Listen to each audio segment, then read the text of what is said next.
Hey everyone, today I want to talk about a few things you need to consider before you grab that bottle of glue and start assembling your rocket.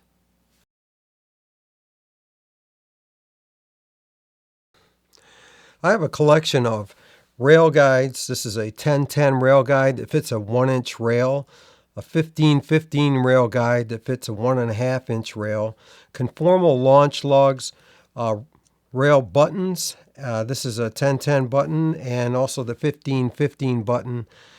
You can use any of these instead of the cardboard guide that may come with your kit. This is a nice upgrade, and I like that they're a little bit more solid in the mounting. I use these T-nuts right here inside of my airframe to secure either the rail buttons or the rail guides, depending on what I'm going to use. Now, for the conformal launch lugs that are 3D printed, I just go ahead and glue those on and rough them up on the bottom, use a little bit of epoxy, and glue them right to the airframe. So you have a number of choices. I would not go with just a cardboard or paper launch lug that comes with your kit if that's all that comes with it. But check out some of these other options. I'll leave some links in the description, and you can decide how you want to build your rocket. I like to mount my rail guides using these T-nuts that I picked up at the hardware. This one is a 1632. So what you do is you just put epoxy on the bottom of it and glue it into your airframe. And then I can put my rail guide on top and fasten it with a machine screw.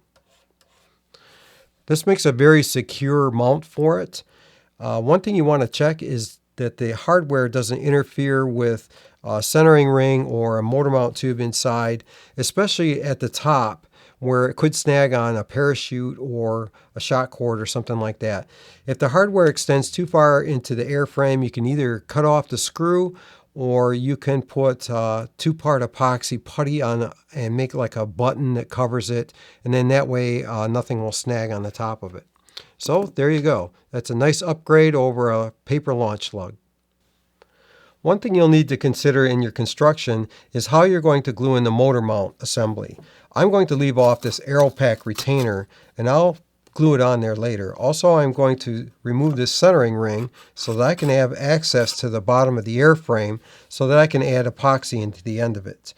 Also, as you can see, I've added a plywood centering ring that did not come with the kit. It only came with 3, and I just thought it needed another one, so I went ahead and made one up. These are all things to consider before you start assembling.